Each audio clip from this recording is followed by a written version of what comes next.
It's April 16th, 2018, and Roll for Crit is here to bring you your weekly board game news roundup. For our first story, Time Stories is getting a new expansion. The new expansion is titled Brotherhood of the Coast, and will have you going back in time to the year 1685, where you will actually be looking up for previous agents who were sent back to that time, but have mysteriously disappeared. And it's up to you to free them from the receptacles. This is pirate themed, if you have not guessed. This is the 1600s Caribbean. So most of your receptacles will be pirate themed as well. Yeah, which is hot. Everybody loves pirates. Oh yeah. Sea of Thieves, Pirates of the Caribbean. This is the first one in a while, I believe. I think the last one was Templars, I recall. Or at least there was I might be mixing one up. The Noir one, the Estrella Drive. How could I forget those? Yeah. I think that's the most recent one. So they keep a pretty steady pace with these releases. Clearly, they're still doing well because they keep on pumping them out. But yeah, I think that'll be an interesting exploration, expanding of the lore in that you actually get to maybe talk to other agents and maybe go a little deeper into this organization. And I'm hoping this one really does a much bigger chunk of that, because that's definitely, I think, where we would like to see Time Stories go. Yeah, and this is another notch on their belt of covering all the territories the Assassin's Creed games have covered. Yeah. I think they're trying to get each one of those. Well, not only that, literally, it's people in the future use a machine to go to the past. It's a coincidence, I'm sure. And also lots of white. Yeah, it'll be a little while though before we get to experience this pirate shenanigans, because Q3, I believe they said. Right. The sci-fi classic Battlestar Galactica is coming back to the tabletop in a new take from Ares Games. It's a miniatures game titled Starship Battles, where you'll be taking on the roles of different characters, humans and Cylons, and fighting in dogfights in the different ships from the show. For now, it seems they're sticking to the smaller ships, the Vipers and the Raiders and such, but they did allude in an interview to maybe in the future some of those larger ships like the Battlestar coming into play. This comes from some of the same designers as Wings of Glory and Sails of Glory from Ares Games, so they've got some history with miniatures games like this, but in a nutshell, it looks like X-Wing for Battlestar. Also, this is an interesting revelation because we now know that Ares Games has the rights to both the new Battlestar Galactica show and the original from the 70s, which was previously held by Fantasy Flight. So we don't know all the details yet, but it seems like they have those powers in their own possession now to continue making Battlestar games, and maybe we'll see other stuff come from them, maybe even reprints possibly or new editions of the original Battlestar game that Fantasy Flight had put out. Yeah, we do have to keep an eye out, because I know, for example, Star Wars, Fantasy Flight has the right to miniatures games, which is why their Imperial Assault is a miniatures game. Right, yeah. So that could be the case here, but it does support more evidence that Fantasy Flight is no longer printing that Battlestar game, which is a bit of a surprise to us, considering we consider one of the best trader games, I think, out there? Yeah, I mean, we had speculated that, it was just Battlestar license isn't super hot right now, but I guess it's still, Ares Games still thinks it's got some juice in it at least. I mean, this is definitely a very different take on it. We'll see how the rights actually play out. And as you said, it is cool that this will include miniatures from both series. Right. So that definitely helps in the collector side, which definitely helps all the miniature series. It's not just a game, you can also buy it for the collectible purpose, which any of those old sci-fi shows definitely have collectors. So you can have the shiny new ships right next to those old blocky, gray, chunky things fighting each other. I mean, it's definitely something to keep an eye out. In particular, I mean, we've seen, Lost in Space just got the Netflix reboot.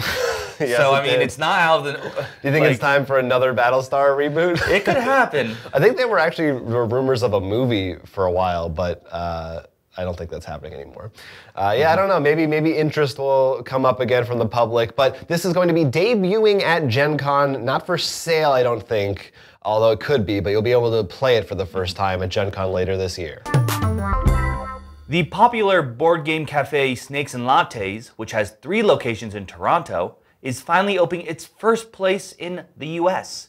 This will be in Tempe, Arizona, and will actually also serve alcoholic beverages as well, craft beers, wine, etc.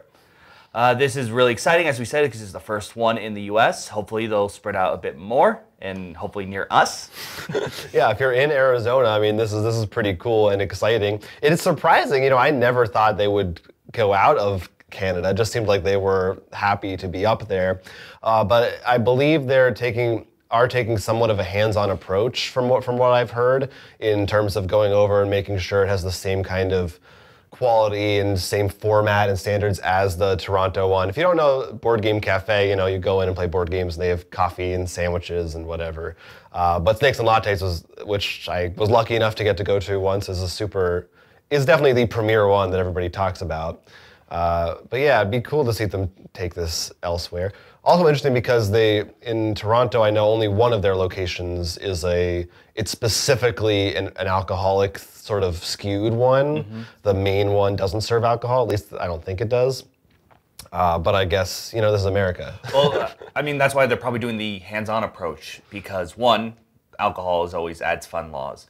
Two, since this is the first one in America, I mean, just imagine just to be sure, like, does this rule still apply, or does this rule now apply? I mean, it's all the you know, stuff you don't like to talk about, all those annoying nitty rules. But hopefully, if this one does well, we can see it spread across the country. Yeah, I would love to see it become like a major chain. Although I would worry about, you know, I hope the brand doesn't get diluted, right? You know, well, don't want it to become like the McDonald's and the founder. Yeah, but what's interesting though is, when you say if it becomes a chain like McDonald's sells only McDonald's products.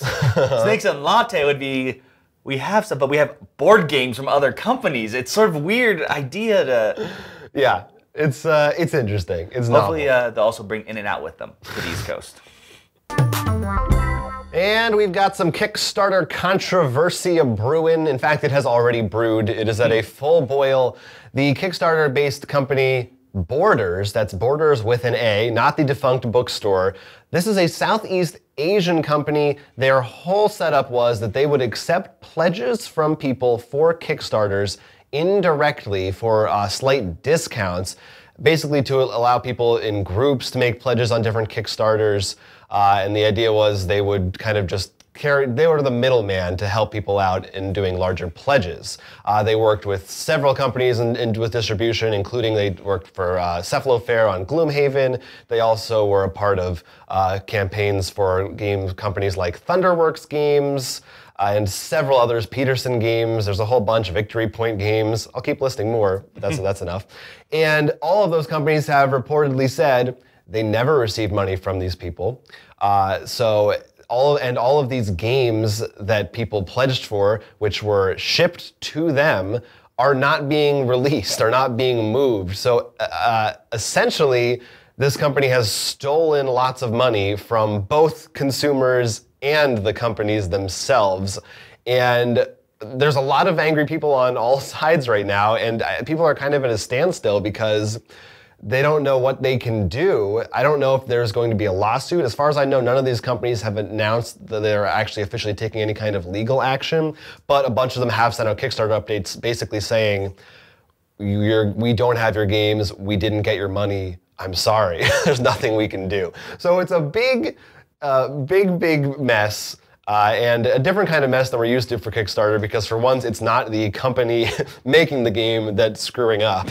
It's a third party that is just totally out there on their own. I mean, I had never heard of this, and I would be personally highly suspicious before giving my money to this company, but I guess they seem legit enough because a lot of people put money into this. I mean, thousands of dollars have been lost in this. Yeah, I have not heard of this company.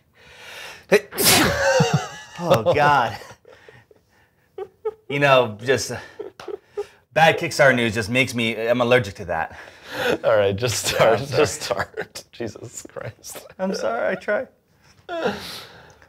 Yeah, for all the Kickstarters I've backed, I've not heard of this company. Maybe it's because I'm afraid to back with other people and I just hide it. I'll just do my own thing. Yeah. But it's definitely very worrisome, very disappointing, as you've listed some very big games for some companies and games that which we find we really enjoy. Mm-hmm. So it's just, I feel bad and they're expensive. So I feel really bad. Yeah, I mean, it gives Kickstarter a bad reputation. It sours these people if it was one of their first experiences on it. I think they didn't always. I think they had successfully distributed games in the past. I guess I don't know if their plan was at a certain point to cut off, or they haven't released any kind of statement. You can go to their Facebook page and see all the 1-star reviews people are leaving about how upset they are about this right now. But yeah, I mean the lesson here is never just go through Kickstarter. Don't do any of this third-party stuff. That just seems so shady. I mean even if they're offering you discounts or whatever. I mean this goes along well with our counterfeit, I think, story we did a little last week. Yeah. You know, you really should. I mean, if a discount's too good to be true sometimes, it's too good to be true. Yeah, come on, people. Aren't those discounts on Kickstarter enough for you? They already give you $10 off the final retail value. Not when the total pledge still comes to $400. I don't know. Anyway, we'll see what develops from this. There was an interesting article on BoardGamePrices.com where they really delved into the history of this debacle. So I recommend checking out that site if you want to read more. So that's our news roundup for the week of April 16th. Let us know in the comments down below if you were one of the people affected by the travesty, if you're excited for the Battlestar Time stories, or if you just want to say hi. Yeah. We're listening. But for now, I'm Will. I'm Jonathan. And this has been Roll for Crit News. Don't forget to like and subscribe and leave some comments down below. Yeah.